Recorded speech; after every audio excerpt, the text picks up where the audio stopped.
I love using D20s to make my decisions for me nowadays. It's like if I'm stuck between what fast food to order and I'm like, man, I got 4 places around. I'm going to be like, this one's 1 through 5, 6 through 10, and so on and so forth. And I'm going to roll that D20. Actually, the other day I got Big Shot Bob's and I didn't know what flavor to get. So I took my percentile dice and rolled them. And I rolled a 29. So I counted 29 flavors down the list. And that's what I ordered. That's awesome. Was it good? It was awesome. It was such a great flavor. Honey Bunny by chance, actually. That sounds nice. dope. It was a sweet chili ranch. Oh, you got me at the sweet chili ranch. Oh, yeah. Sweet chili wings are like my new favorite wing. Oh, it's so good.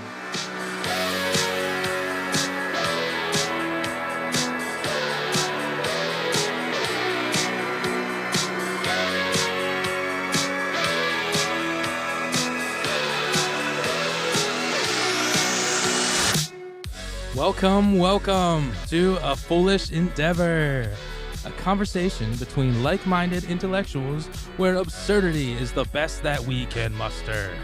This is episode 7. Siete? Cinco, seis, siete. Yeah, okay, nice. You got it. Yeah. See. See. My name is Alex Castile. I'm a music guy, video game guy. I'm your intro guy, and I'm here with my friends. I am Jake Ratkovich. I'm your ever so lovable tech guy here. Big teddy bear. And I'm Chad Lewis, and I'm the video game and story and kind of nerd guy that's just And our editor. and the editor. Editor-in-chief. Editor-in-chief. I The love top that. dog, yeah. Editor-in-chief. You definitely got the haircut for it, Vin Diesel. I do. So go ahead and try to do another Vin Diesel impression. See if you get it right this time. We'll do the job. Oh. Again. Oh, wow.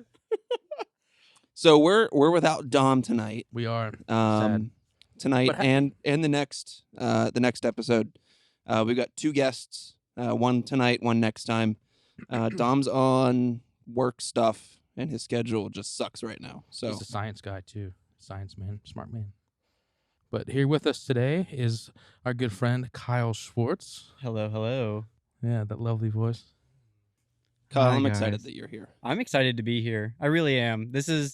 I love you guys, and I love what you've been putting out. So just to be a part of this experience it's actually really funny because I was sitting at home with my wife, and I was like, I'm pretty sure I'm super unqualified to do anything involved with this. And then she's So like, are we. Yeah, so are we. She's like, these are your friends. It's okay. Yeah, Like, Yep. Yeah, exactly. Yeah, you're right. But no, I'm very happy to be here. Very happy to talk with you guys. Glad to and have be you, buddy. on this a foolish endeavor. Yeah. I've missed hanging out with you. That, like, I guess half an hour before we started recording, like, I haven't cried laughing that quickly in forever. Oh man. I really miss hanging out with you, man. Yeah, me This is gonna be too. fun. I remember like back in the day, we used to do some wild things and just like I think about what was that tomato sauce? Yeah. I think about that literally every day. Chad's sometimes. voice Yeah. crack at like 17. Chad, Yeah. wait, wasn't it you called my phone and left No. like a voicemail? No. It was that was at a youth group. Okay, youth group. And the microwave pizza or whatever that we had, you put Something tomatoes in the form on. of a sauce. Yeah.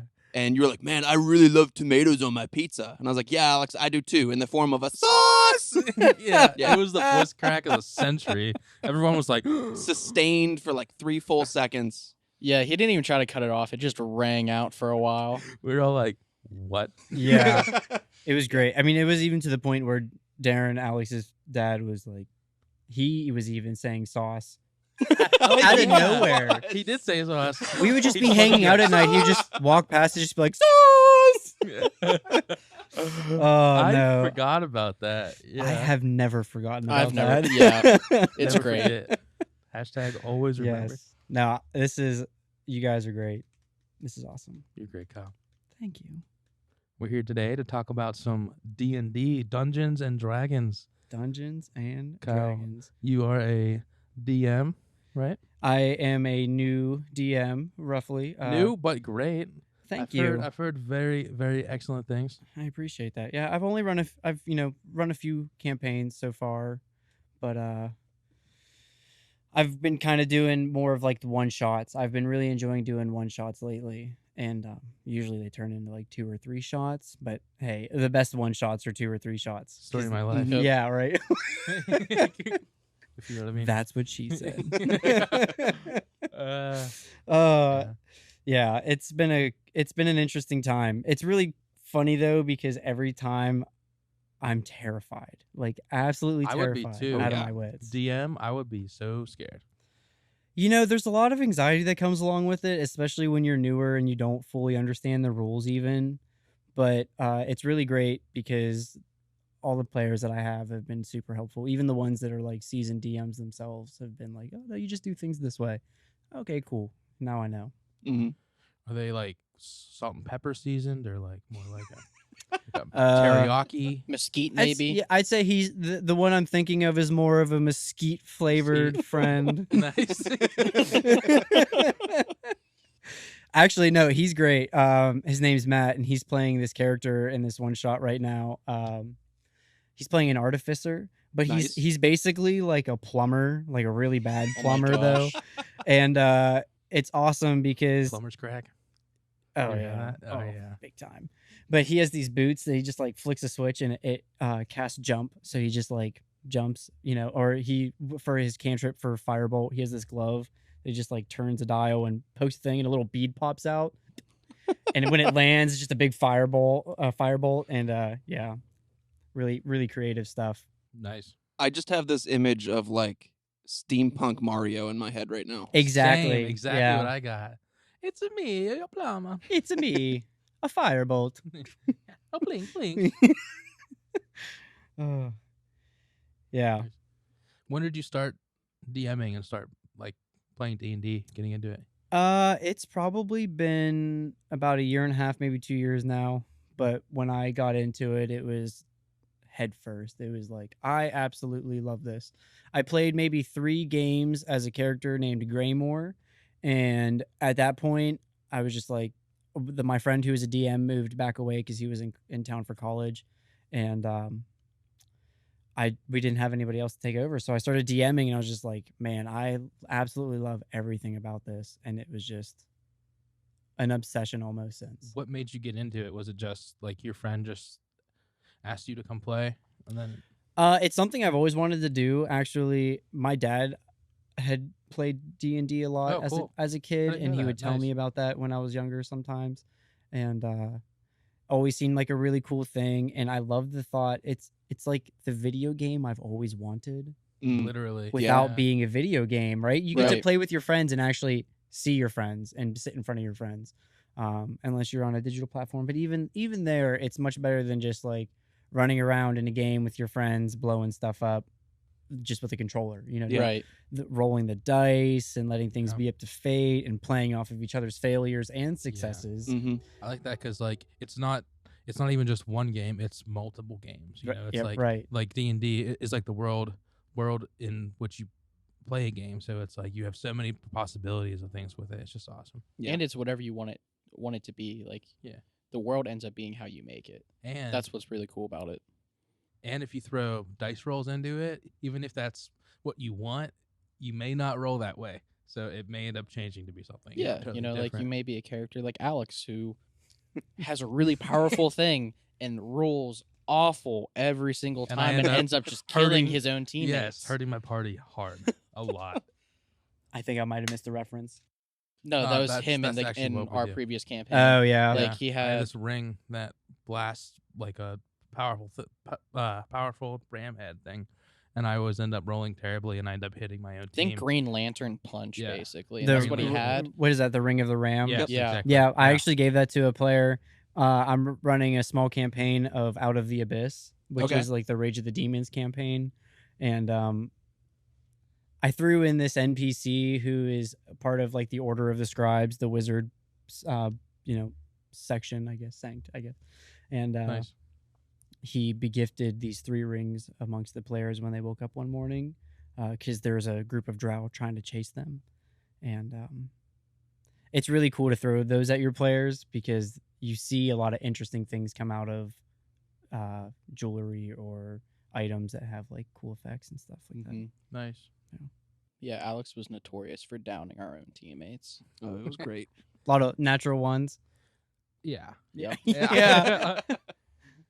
Yeah. That's what. Yeah. It's always really funny. Anytime I roll dice a lot when I do prep work for getting ready for a campaign, and I'll be rolling my dice, and it's like, wow, I just rolled like 4 natural 20s in a row somehow. And then I'll go to play and I'll use that same dice, and it's like, not today, brother. Yep. That's me. That's here's me all too. here's all those ones in retrospect. Yep. Mm. It's a universal law. Except for Alex, Absolutely. it's always low.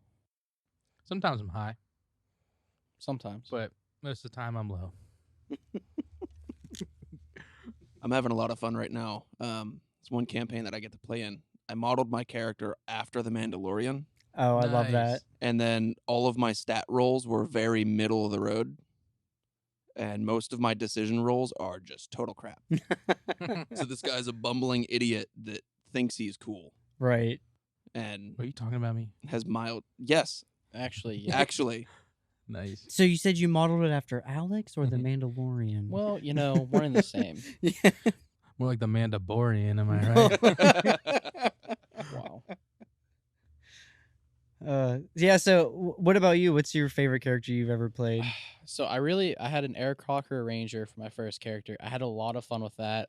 I had a Direwolf as my companion. Buddy was super OP, but was really chill. I hated Um, having him at the table. Buddy always Yeah, rolled me really too. high. Like really high. Like, Actually, always? all right. Let's just. I want to set this straight. Not that any of Let's hear it. the listeners need this clarification. I'm almost positive you got lucky by buying loaded dice. I did I it. don't 100%. think you tried All to. 4 of You my cheat. D20s roll well. All 4 of them. Jake, I don't think you I've rolled sent you the under a links. 10. I think you Of have course not. He had a +5. I think you have like a certain way natural. of holding it. Oh yes, I did. I think you basically hold it on the 20 and you throw it down. You're like 20. Well, that's pretty cool. So, Yeah. and then in another campaign I'm in, I am a dark elf bard, and I have what's called a fiddlestick. So that is a weapon that is also an instrument. So it's a ukulele. Oh, But- okay. Whenever I use my magic word, it turns into also an axe. And to make it funny, it is the Michael Jackson, Oh my! which is what then Is pops that your magic out. word? Yes, that's what pops out the axe head of it, Nice. and it is phenomenal. And love like, so we're playing a different version of D&D. Our DM calls it hardcore D&D. So I get unlimited spells, Oh geez. like uses. That's so sick. it is phenomenal. Wow.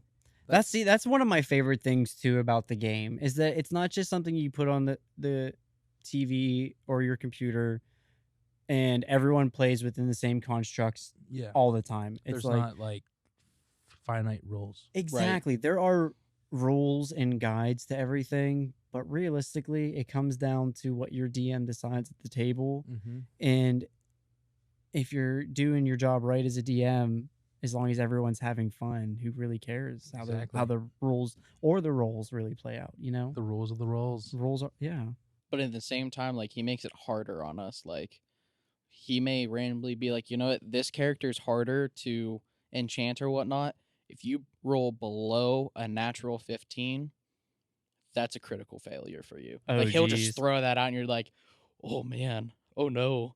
Like I could really mess up right here. Like how much am I gonna enjoy like if I mess up, or is it gonna be glorious if I succeed? Now, do you enjoy that? Does that bring like a lot of suspense to you during the game? For me, yes. Or So is- like I am the only one in that campaign that has played before. So that's why I went with a bard, because I was like, I can take over a game, but I don't. Like I do cantrips as much as possible, so it's like a D4 of damage, because I want them to have fun, and like I enjoy seeing the stuff, and like I just kind of take over, the bard role of entertainment. Yeah. So like I try to somewhat come up with my own song names and stuff like that for them. My biggest hit in that campaign that they like is Dogs in the Bed Frame instead of Cats in the Cradle. Nice. So that's like by far their favorite that I sang. But it's pretty fun. Like I do so many performance Could you checks. sing it? No, not tonight. It's not the Dog- right setting. I have to dogs roll in the for it. bed frame and the something. The silver fork instead of Silver golden fork. spoon. You just keep on Little- rolling with like the little exact boy. opposites, basically. That's beautiful. Alex, he said he Large didn't girl. have dice. You need to go get him your dice. No, they have to be my dice. They have to be my blue Wait, bard dice that I bought. His weighted dice. No, Yeah. no, my big Yeah. blue plastic ones Oh yeah. that your I big bought blue ones. specifically for my bard. But yeah, and he always has like a shitty tuxedo on because I think it's suiting. A shitty tuxedo. Yeah, It's literally suiting. Oh my God.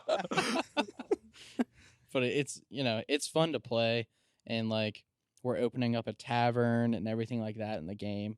So it's a lot of fun. It's like a completely different game style than I played Yeah. like in Chad's campaign. See, that's the kind of level of playing that I want to get to, because as a player, I've never gotten past level 3. I just haven't had the opportunity Oh, to, snap. unfortunately. So I'm really looking forward to that. The highest that I've ran players at so far has been level 8. Okay. Unfortunately, they're stuck in the Underdark right now, so really they can't like build a tavern or do anything like that. But one of my favorite things to do is make players, even like players I have played 2 different characters ever as far as playing. I have like 30 plus characters made on D&D Beyond Yep. Nice. because I'm just Yeah. making characters all the time. Yeah. And I'm you know, horrible at that. So one of the funniest things too is this one one shot I'm running is called Moon Over Greymore, and one of the characters is a halfling fighter. Her name's Grimaldo, and I would never make a halfling tough. fighter ever, but I made a character sheet because she was supposed to be in an interaction in a fight. And as I made the character sheet for her, I realized, I was like, wait a minute, this sounds like an awesome player. This sounds like an awesome character to play. Like I would never do that.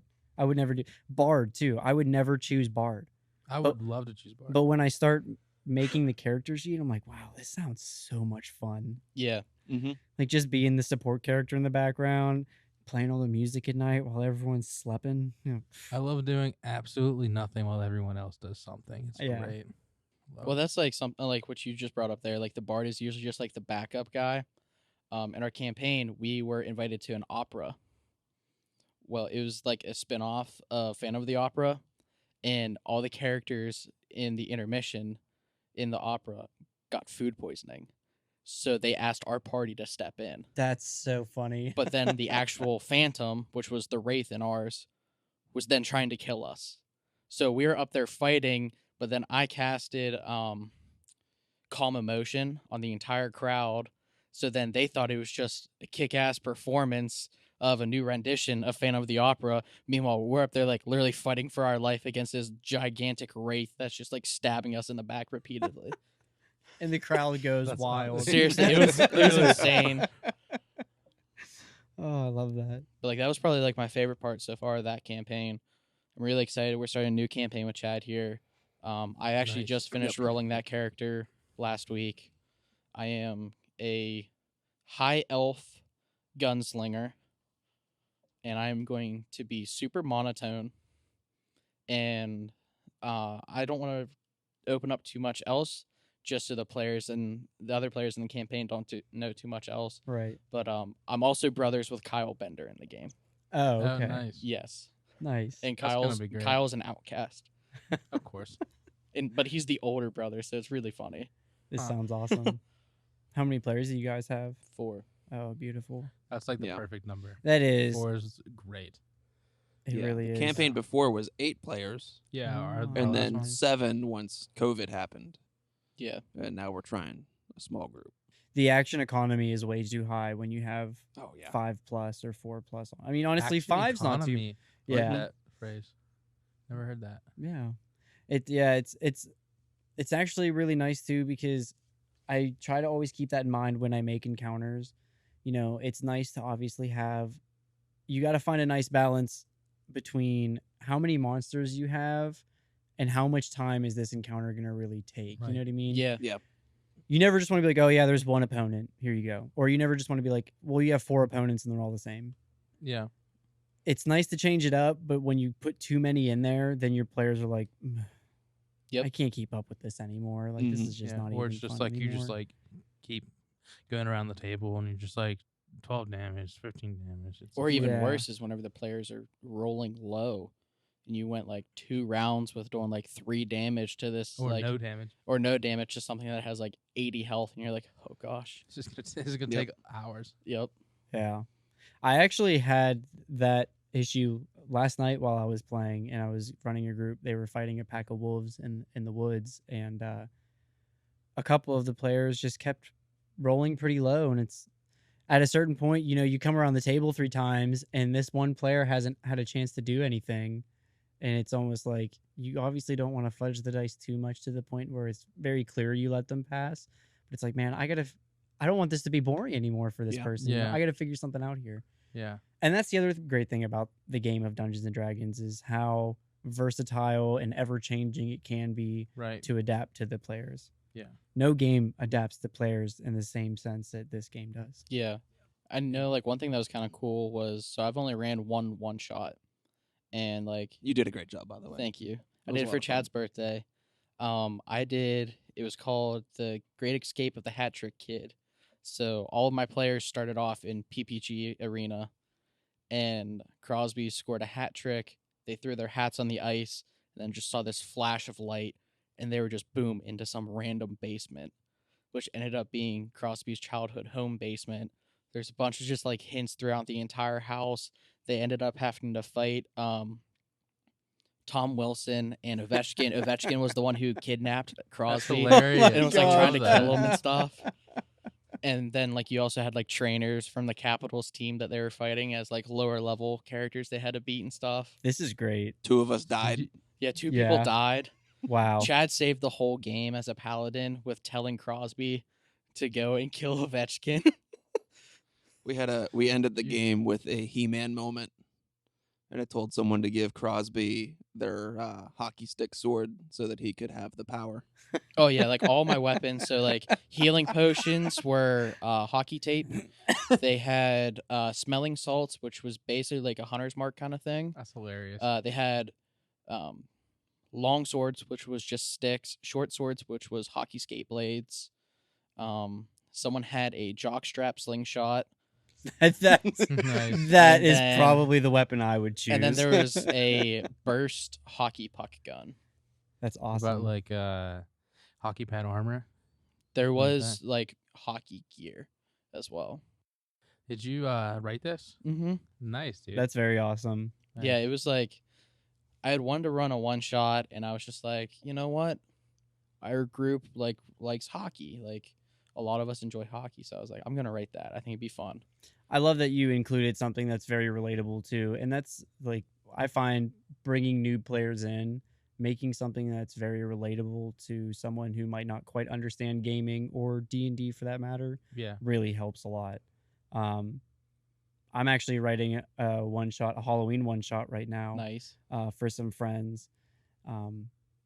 Right now it's not setting there, but I was going to when we were going to play in Coriopolis, and the setting was going to be Coriopolis. Nice. But it was like this Pumpkin King had come through and taken over the town, and it was like vines and everything. And I was going to print out a map of Coriopolis and have them actually go around town and Oh, that'd be really make cool. different things. I'm going to change it up now, but yeah, I like that idea of actually using like a home setting where it's Can you like, do me a favor and add Benny, the cab driver from Halloween Town, into that somehow? absolutely. That is I by actually far my favorite character from any Halloween movie. I've been planning on rewatching those to add some of that flavor in there. Yes, that's awesome. Like my one friend, always sees this black cat in Coriopolis, and I was gonna add that in there. Oh And just my be like, gosh. yeah, the black cat that you always see walks up and starts to talk to you or get like he's holding an invitation. He's for gonna a have Halloween nightmares party. about that. Yeah, maybe we'll see.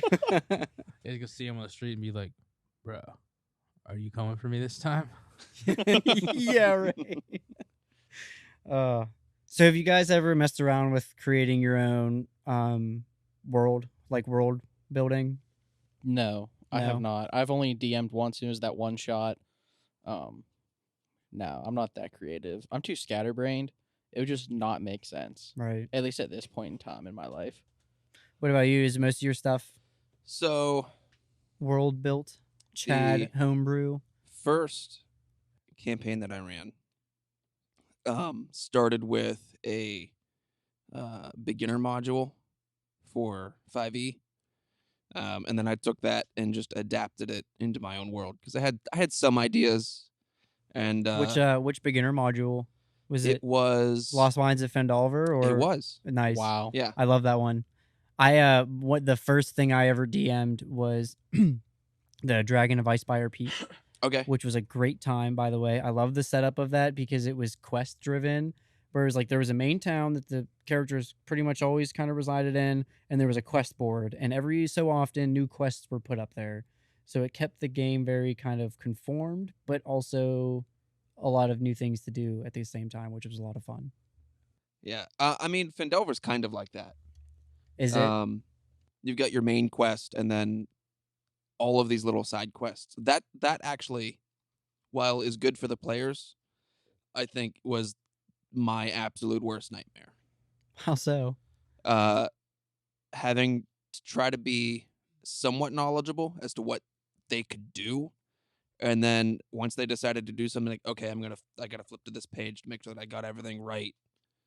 I feel like doing homebrew stuff makes that easier Absolutely. because I then you agree. can just have a general idea and then flush it out as you go, as opposed to having everything written out for you. Yeah.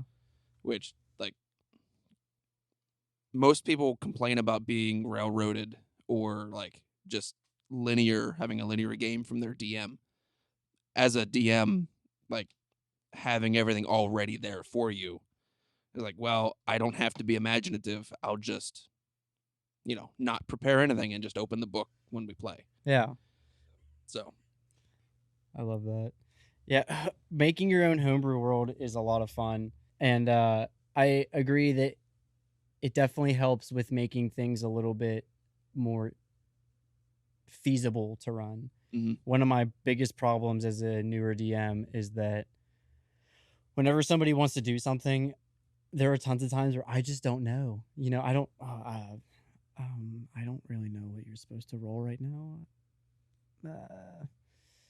With new players, it's nice because especially if you're making a whole new world, it's like, oh yeah, no, this is the DC. I guess this is just how things work because that's the world that you're That's in what right I now. said it Because does. that's what I said it does. Yep.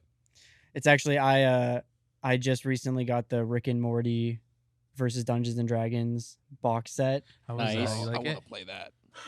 I would love to run you guys through it if you want to play it because it is next level role playing, because not only are you playing a D&D character, you're playing the character from Rick and Morty playing the D&D character. Gosh. So Mhm. you're playing It's like Morty. Inception. You're playing Morty playing halfling rogue, and it's the DM. Well, that sounds crazy. The DM pretends to be Rick Sanchez, and it's great because whoever's playing Morty, the DM is just like, "Shut up, Morty." It's not the I point. I want to play that one. Yeah, it's not the point of this game, Morty. Just keep moving and roll some dice or something. It's nice because it's like you get yourself out of You end being up having yourself like a too. barbarian that's just trying to cast spells. The barbarian character they have is just a guy named Meatface. Oh my gosh.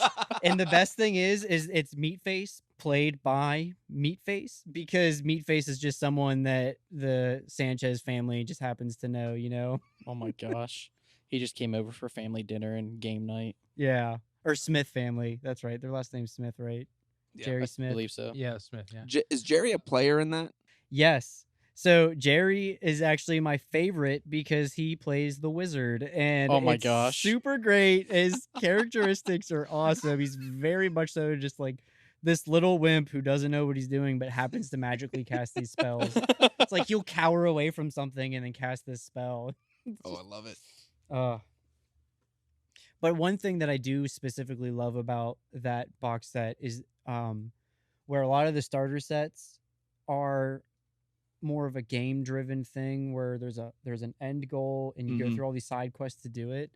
This is, I think, if I'm not mistaken, one of the very few starter sets that is just a dungeon. Oh, It's a 40-room dungeon. Nice. Oh my 40. goodness. Yes. That's awesome. And the rooms are great. Like, not to give too many spoil alerts, but one of my favorite one is called the writer's room, and the players enter a white room that's gridded with 5-foot squares. And there's a writer at the other end, We and gotta she's play just like this. talking to herself, like she doesn't know what to do. And then suddenly the room like elongates, and as she's like writing things in her notebook, the room is changing, and the players have to like interact with that. So the Oh my DM will sit gosh. there and just roll d20s off of a randomized table, and the encounters will come up. Super well written, a lot of really fun stuff. I haven't ran it yet, but I cannot wait. Like, well, when you're ready, give me a call. Yeah. Yeah. I am there. okay, sweet. We will do that soon.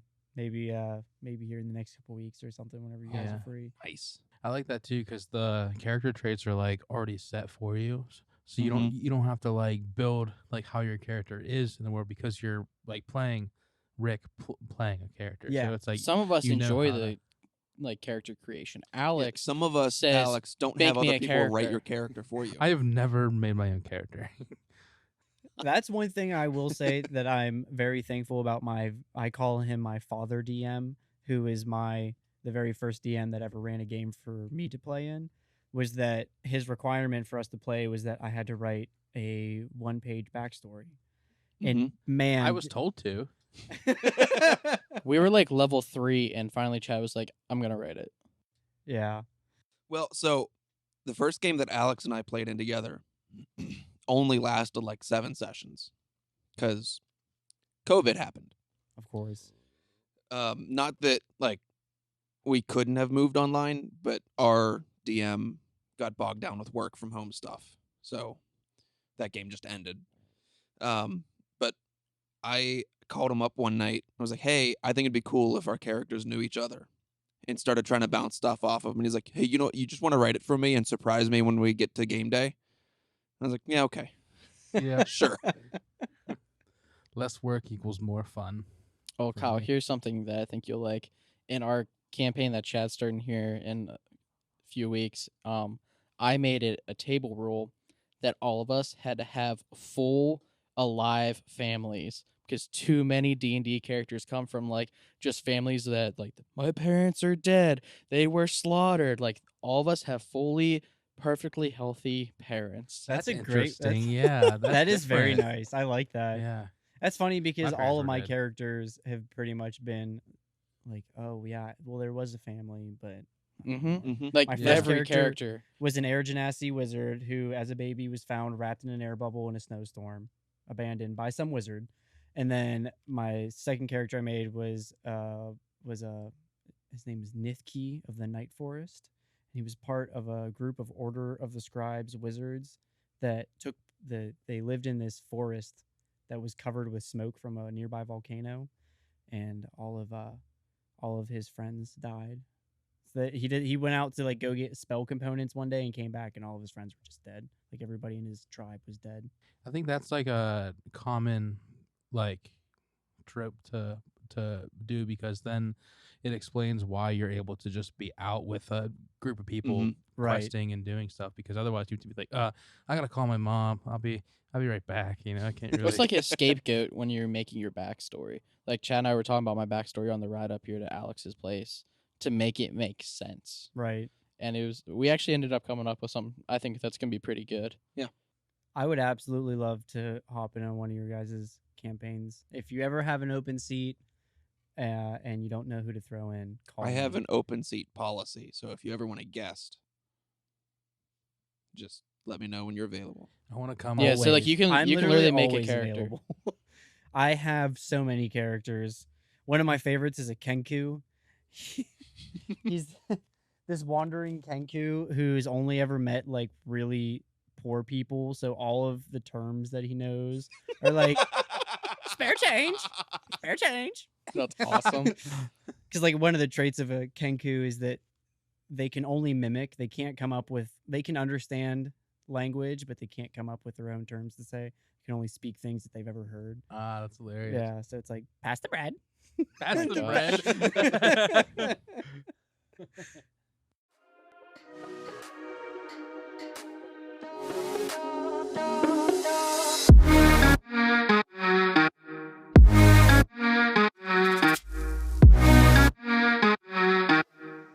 Hey, Chad here. This episode's already a little bit longer than usual, so I'm going to keep these announcements as short as possible. I'm going to ask you, as always, to make sure that you're subscribed so you don't miss an episode. Consider sharing this podcast to as many of your friends as you're willing to, and leave us a review on your listening platform of choice. And if you're joining us on Spotify, you have the opportunity to interact with us directly. Down in the description, you will find a question and answer section with a question based on something that we've talked about in an episode. So head down there and join in the conversation. All right, I think that's enough from me. Editor-in-Chief, out. How fortunate were we as a generation to have Lord of the Rings at our disposal at a younger age? Blessed. Seriously. I haven't seen them all. You know what? I know this is your place, but you can just leave. I will see myself out. You really know where the door is. I don't blame you, though, I because I think the only good version of watching is the director's cut. What? That's such a weird take. Why do you say that? Do you remember Because who you're it's talking extended. to, I Alex? know. What? Because they're extended cuts. You get like Okay. an extra 45 minutes to a 3-hour movie. Oh, I thought you meant the There's- one with the director's commentary. No. Oh, so the extended versions? Absolutely. I had all 3 of them growing up, and it would take a day and a half to get through them. Mm-hmm. I'm the- watching them Marvelous. here once Dom's out of the outage. He has them, so we're going to watch them together because I should be done with at least the first book by then. Yeah. The only character I like is Legolas. I don't know why. Are You're you being kidding me? You such don't a even like Gimli Gimli? right now. You're being such a Gimli. What's that even mean? You would know if you watched the movies. Yeah. That's the thing. It's like my precious. No. No. Oh, Gimli's the dwarf. oh, that's. How do you not know these things? That's Dobby. I mean, close. Ah, Different Isn't- movie. Yeah, Dobby's from Harry Potter. Good try, though. others I'm is pretty the sure same? it's a very similar character render. Well, No, yeah. I'm pretty thinking sure of Harry Ron. Potter was like, hey, we want this like weird hunched creature. Can we just borrow Gollum? Only he's going to have normal teeth. Abnormally normal teeth. Abnormally Yeah. normal. Yeah, of course. But no, Lord of the Rings is phenomenal. It has inspired so much. I think that's a huge reason why every time I think D&D, I think high fantasy, Mm-hmm. is because I just love the thought of these weird different races, these spanning scapes of ice, snow, sand, water. I mean, just all different types of scenery. Kind of, it's like you wouldn't think that, like, over here, yeah, you have these ice mountains, and then next here you got a volcano, like smack dab next to each Have other. you played Minecraft? Not Anyways, enough. What is high fantasy? Exactly. What does that mean? I've heard that word. Words. High fantasy is, I don't know, maybe you can explain it better than I can, because to me, Yeah, like what's I would describe it as the Lord of the Rings world. Yeah. I mean, it's like, I don't know how it's I would say like the Lord of the Rings would just be like standard fantasy. okay. Solely Okay. because magic seems limited in Lord of the Rings. Very good point. Like, you've only got the wizards, and realistically, other than Gandalf and Sauron. what's his face, Saruman, yeah, no, spinning each other around in that room for 10 minutes. What like- a bout of magic. Right? What an amazing feat of magic. meat Like- spin? Other than that, you don't see much. Yeah, that's very true. Okay, so high fantasy or epic fantasy is a subgenre of fantasy, defined by the epic nature of its setting or by the epic stature of its characters, themes, or plot. The term high fantasy was coined by Lord Alexander in 1971, essay High Fantasy and Heroic Romance. Thank you for mumbling at the end. Well, because I like bored myself, so I decided to cut myself off. I appreciate it. You know, it really made it so I could hear the whole thing. I'm glad that you're bored as we all nerd out, Alex. Well, I bored myself, you know. Can you try reading it again, but in like a very fantastical voice? Like, you're a kindergarten teacher trying to read a book. fantasy or epic fantasy is a subgenre of fantasy designed by the epic nature of its setting or by the epic stature of its characters. How's that? Is that good? Is that fantasy enough for you, Chad? We didn't even You ask should for totally fantasy, DM. but yes. I mean, You should totally voice. You should DM. I would love to just come in and play NPCs. That would be That is amazing. my. That's exactly what I would want to do. I find myself finding that all of my NPCs in my games all either have a British accent yep. or they're very much just like this. They just happen to be some really old Like, man. Close to death. It's like, no, yeah, basically. I think it's because I literally don't know how to do a voice for this Yeah. person. Oi, what you doing there? Do you guys follow XP to level 3 on YouTube at all? Uh, I've seen a couple I of have his not. stuff. He does these videos of what D&D would be like if it were played like Skyrim. And Gosh. or no, the one of the best ones, the one I'm thinking of is how your DM plays after watching Critical Role. And it was like, so your characters walk into a bar and the bartender says, "Would you like a drink?" The player goes, "What? Would you like a drink?" It's like, yeah, watching Matthew Mercer do all these voices definitely is like, man, I want to do all these different voices. And then I get to the table and it's like, I suck. everyone sounds like this. Everyone's voice talks like this. Hello, here's your request. Yes, Yeah. right.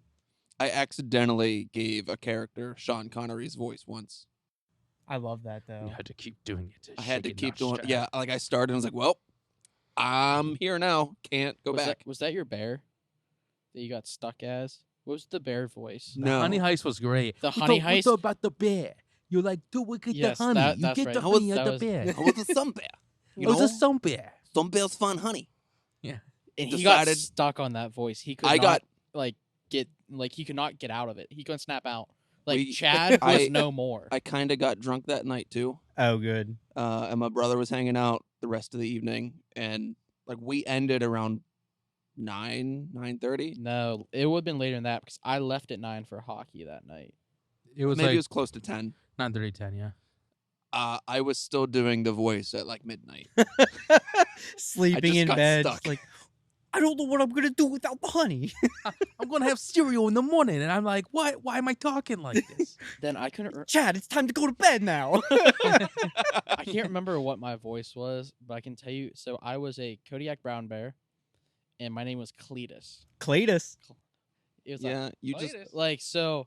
you "Like grabbed the shit, most. Clyde." Yeah. Like it was like Yeah. that the whole time. That's how I talked. The whole Yeah. And like Chad and I were sitting right next to each other, and like our bears were interacting a lot, so it was just like shenanigans galore. We weren't me and you friends too? Yeah, all three of us, and it was just like What was that? derailment. You were a panda. I was a panda, and my name was Boo, Uh-huh. I Yes. think, because of bamboo. Uh-huh. I love that. And Yeah. you kept chomping fake Oh, yeah. bamboo all night. He would. Can you- He'd be like talking, trying to like say like, oh yeah, we gotta get into this thing, and I'm like slowly, I'm like, I just bit into my bamboo, and everyone around me would be like, I'm just like, But we had like it was crazy because like we're a bunch It of was great. bears trying to steal honey, but like everybody else in the game were humans. We were trying to like sneak into this like it was like a it was a premiere. festival. It was Was some sort of festival, yeah. So like we went to this store and it? and Hat store. yeah, and Alex and I haberdashery. stole a bunch of hats For why? because it was our Disguises. disguises. But then, Oh, no. but then Matt actually handed out hats to us. Like so we we were like, wearing well, hats. we all actually wore hats. So like I had one of those hats that had like the like the prop on top that spun. Yeah. Yeah. And he had like one of the like hats that you see like the little New monkeys, Year's. like Yep. the like red hats with like With the tassels. with the tassel. Yeah, I love that. it was fantastic. Yeah, I love that. That was really good. And then we actually played. What's that game with the frog things that you push on the push on their butt and they jump up? Ants in the pants. Ants, the frogs? Are they frogs? No, ants. They were ants, They but were it was ants. ants in the pants. Yeah. Ants. Yeah, we actually play ants in the pants. It's like a for child's something. game. I've never heard of that before. You Oh, you've literally seen You never heard Ants of in ants in the pants? No. So like I'll you show you a take picture it of and you ants in can the like pants. push down on them and it makes them shoot out and you're trying to get them like into this basket. Oh, it sounds like Hungry Hippo. But you're not trying to eat It's- them, you're trying to shoot them into the Oh, basket. okay. reverse hungry hippo. Sure, like a vomiting hungry Yes. hippo. Not so hungry hippo. My Food- stomach's upset hippo. food poisoning hippo. Yeah, food poisoning hippo. Lactose intolerant hippo. Yeah, oh my god. Tummy achy hungry. Oh. Speaking on voices real quick, I did this Manticore voice once that was literally probably one of the most fun voices I've ever did, but one of the most painful, and I don't want to do it too loud into the mic. But basically the characters came up to this Manticore and it was getting ready to kill them, and they're like, "What do we need to do to stop you from doing this?" And it was like, "Food. I need food. Meats. Bring me meats." Meat group. Me group. Nice. All of my players were like, Shocked. "Ew, what the heck are you doing, dude?" That's what Ants in the Pants looks like. You like flip, you like push down on them and they like flip up into That the looks pants. great. That looks like a great game. Good time.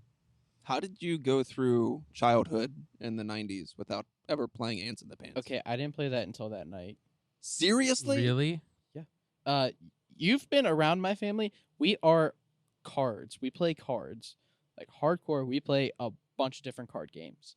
Wow. What's your favorite card game? Shanghai. Shanghai. Dude, that was like I don't a even know rite what of that is. passage for my family. You're like, ew, I hate that game. So Wait, what's that game? Shanghai is like you have multiple different like hands. So the very first round, I'm gonna explain it no matter if you don't want to hear it or not. Yeah. Okay. So first round, you have to get 2 sets. Once you get 2 sets, you're just trying to get rid of your cards, and you can play on people and stuff like that. You're trying to have the lowest like hand amount. Like so, you add up your cards at the end when someone goes out. Then it goes 2 runs, then 2 sets in a run, I have 2 runs. runs in a set, 3 sets, and then 3 runs. You start out with 11 cards in your hand, and you can buy cards. So whenever, like, Kyle, if you discarded a card, I can buy your discard if everyone else between me and you doesn't want it. You want Like, this everyone card? gets first dibs before it gets to me then, but then I also have to pick up a card off of the top of the deck because that's my penalty for buying, and you get 3 buys per hand. That sounds way too complicated. Dude, I was 6 and I mastered it. complicated game. It's not hard. It sounds very complicated for a card game. You know what game I like? So what happened to Go Fish? You know what? That game is still phenomenal. I played Uno on vacation. I can't tell you the last time I played Uno, especially like with just a bunch of adults at the we were in Ocean City and we're like, "Oh, you know what? We don't want to go to the beach yet. It's not really warm. Let's play Uno for like 2 hours."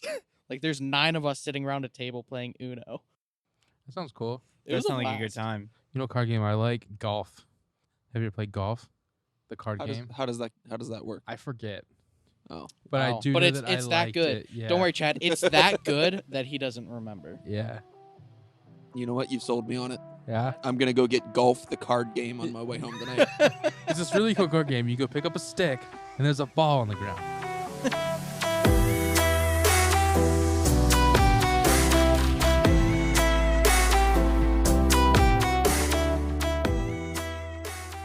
If you could only eat one food for the rest of your life, what would it be? Are we talking like These are all General these all cuisine. Food related? No, I'm picking the food one. Oh, okay. Are you hungry? I may be. so are we talking about like one specific meal or are we talking about like Eat one food. well that's like My food is made up of multiple food. Okay. yeah. I picked nails. Oh my gosh. Not this again.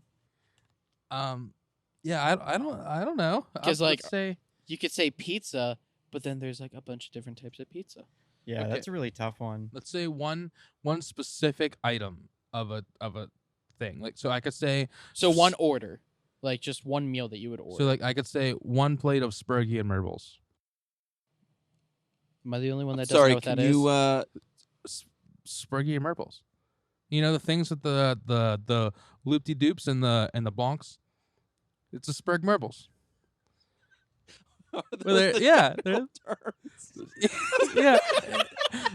Yeah, and it has Kyle, the, are you it able has to the, decipher this for me? Dude, you guys have never had Spurg marbles Oh my before? Yeah. don't you start. Don't you start. It's really high quality grub. Spurg Yeah. marbles. yeah, and it has the red in it. And the warmer? fizz. Yeah, and they go, They put it in the zip sauce. the Spurgy Marbles. Spurgy Merbles. Okay, mine would be Come on down to Spurgy Merbles. Get your Merbs and your Spurs. my dad and I's Christmas breakfast. So it's eggs, sausage, potatoes, onions, cheese. A lot of hatred, but it's all in like one big breakfast bowl.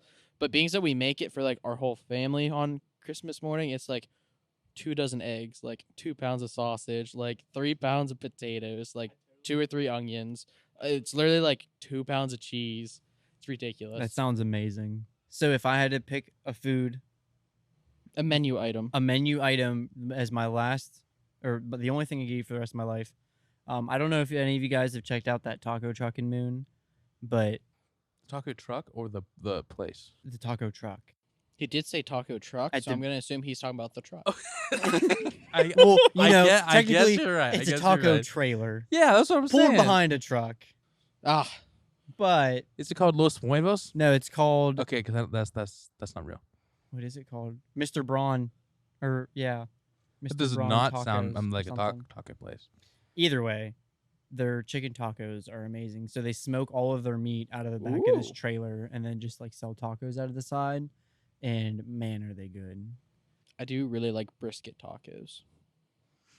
Or like carnitas. Yep. I've also Or been very Alex, I heard his favorite is nail tacos. nail tacos. So Kyle, what is the fixings? Oh, so for that place or just like if I was making them from home?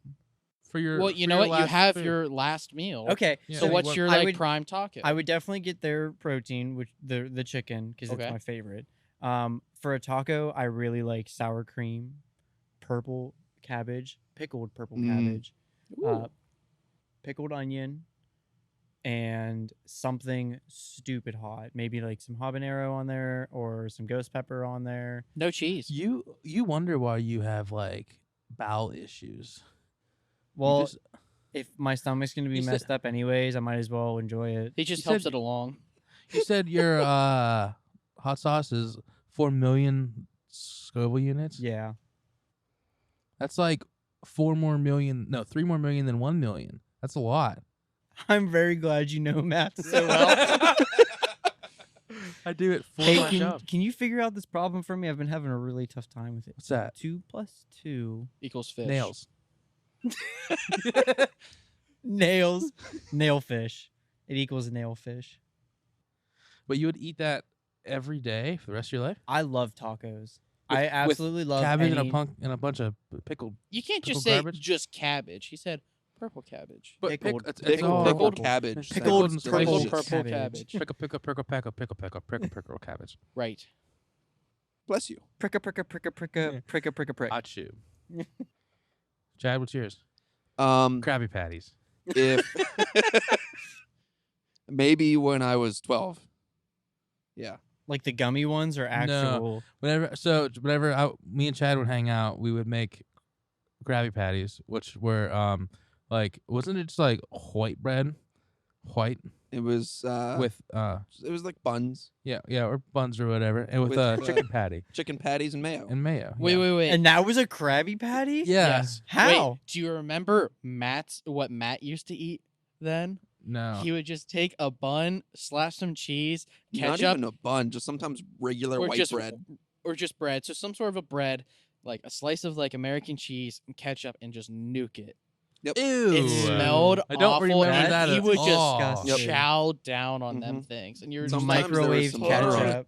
usually it had ketchup on it, but like if you put the ketchup on after it was microwaved, it wouldn't smell as bad, but the Yeah. aroma, I imagine that's hit the you. worst part. The Yeah. microwaved ketchup. yeah. You know what though? I can't hate because one of my favorite sandwiches is Microwave ketchup. I don't know. That's funny. pepperoni and peanut butter. Oh, that's What? Pepperoni and I've peanut never butter heard of that. sandwich. It is amazing. I've had pickle I and feel like that peanut would butter smell like dog or food. banana peanut butter. Kyle, you're not pregnant, are you? I think I'm pregnant. Maybe. It definitely sounds like a pregnant food, but it's actually one of the best, most. How did you delicious get snacks. onto that? An is my old question. friend, from Ambridge, That's that basically- That explains sounds it sketchy. all. Just That sounds sketchy. dipping slices of peanut butter or slices. I love dipping my peanut butter into some pepperoni. My Freeze the favorite. peanut butter and cut like little slices off of it. Oh gosh. No, Just dunk it in so you get the pepperoni oil. slices of pepperoni into peanut butter, and it was just like eating it out of the jar. And I I've was done that like, with Oreos. So something my family always did was get the sandwich pepperoni, the big slices of pepperoni. Ah. So I just started always making, while everyone else was making their shitty ass little fluffernutters, I was over there making pepperoni and peanut butter sandwiches like a boss. There you go. I wouldn't eat it. Are you talking about if you a had nails on fluffernutter is peanut butter and marshmallow fluff? Yes. Yeah. Okay, I just want A to make sure I was fluffernutter. I was just logic checking so I could mentally picture just him slathering peanut butter on a pepperoni while they're doing that. Which is Marshmallow also a great fluff sandwich was too. super difficult. Oh, to the smear. worst. Mm-hmm. The absolute worst. Like it was just better to just glob and just like try to like throw it down. And just hope for the best. essentially. Or you leave it in the window for a little while and let it get all warm. That's what you do? What? Food safety, Kyle. Food safety. Alex sits I on was his. watching you try to prep a burp and then just give up to respond. Yeah. I did, actually. Food safe. You're talking about eating nails. Yeah. That's not safe. You think bacteria can grow in nails, Kyle? No. Yeah. I mean, I guess if you boil No. the nails for safety. There's nothing. Right. Oh, there's nothing. Oh, There's yeah? no food in If nails. somehow that nail cuts you, are you up to date on your tetanus shot? Okay, if there's something on the nails, yeah, I guess. Like if you have like cream cheese on your nails, then yeah, I guess you could make bacteria on the nails. You're like those people that eat glass jars for breakfast. It's like, oh Yeah. yeah, yummy, some glass. Or I- like the Grinch. Or like the guy that was trying to get into the Rusty Spittoon. And he was like, I ate a bowl of nails for breakfast. Oh, yeah? Without any milk. Without any milk. You know what I mean? Well, shaved. It's a hairdo. A lot of SpongeBob references. I love SpongeBob. Me too. What a great show. That's the peak of Alex's brain development. We I- should I- actually do a SpongeBob D&D session sometime. Yo, I would make a character for that any day of the week. Which character? I would probably, if I was gonna play one, I would probably. You Either- have to be Patrick. I think I would be a better SpongeBob though. Mm, Either SpongeBob, SpongeBob. high level thinker. I'm a high level thinker. Okay, I guess I could do Patrick or maybe Mr. Krabs, Plankton. Think you'd make a great Larry the Lobster. Larry. Oh, Larry. yeah, Larry good would be Larry sweet. the Lobster. Yeah. I love that. What character would you I play? don't know. Assign it to me. Assign it to you. Yeah. What would you give me, Kyle? Pearl. Pearl. I was just gonna say Pearl too. Oh my Yeah, goodness. absolutely. That's an insult. 100% Pearl. I would give you Squidward. Oh, you definitely. And Squidward. nothing about what I think represents you as a person, but I think you would Because I'm make bald, isn't it? No, I think you would play a great Squidward. I think you would just really drive that one home. And I would DM a surfer fish. Y'all righteous. Who was actually played by Plankton. Make a perception roll. Did you know that that character is played by Mr. Lawrence? Who is Mr. Lawrence? See, you don't know. You don't even know. Mr. Lawrence is Plankton. Oh. Character. Or not character. Guy. Maker of voice. Voice Voice actor. actor. Okay. Voice, Guy maker of voice. Guy maker. Separator of winds. That's the new way that they need to like run through like the credit reel. Maker of New voice.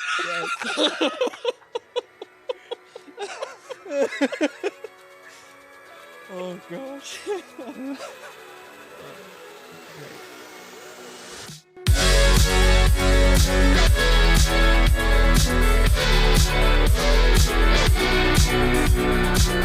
A Foolish Endeavor is hosted by Alex Castile, Dom Fontaine, Chad Lewis, our special guest, Kyle Schwartz, and yours truly, Jake Ratkovich. Music is provided by EpidemicSound.com. This has been episode 7 of A Foolish Endeavor. Hit us up on Instagram at foolish_endeavor_podcast. Tell us if there's an interest in having a Foolish D&D. Our next episode will be out on November 3rd. You can find us on Spotify, Apple and Google Podcasts, Anchor.fm, and YouTube at Foolish Endeavor Podcast. Thank you for dealing with us and all the shenanigans along with it. Love you guys. Until next time, stay safe and stay foolish. My favorite monster is either a goblin or an old lady because I like the way that Chad plays old lady. Yes, Chad, can you please do your voice for the old... You're a turtle. Are you a turtle? It's wonderful. I just love it. We kept on trying to bring her back into the campaign just because we loved it. Where's that old lady I've never at? seen a turtle before. Because, Kevin's character was a turtle. Oh, So nice. that was the interaction there. And we were just like, I don't think there was just a single person at the table that wasn't in tears from laughter. Like, that was phenomenal. It was like totally serious, no nonsense. And then Chad's like, a turtle! And we're like, what? We're like loud. We're like, where did this come from? It's It just was like phenomenal. insanity. We were like freaking out. Oh, Yeah, that's a good Yeah. one. That's a really good one. That's by far my favorite voice in a campaign so far. Yeah, that That's was the a craziest funny- one I've been funny able to bust exchange. out. Yeah.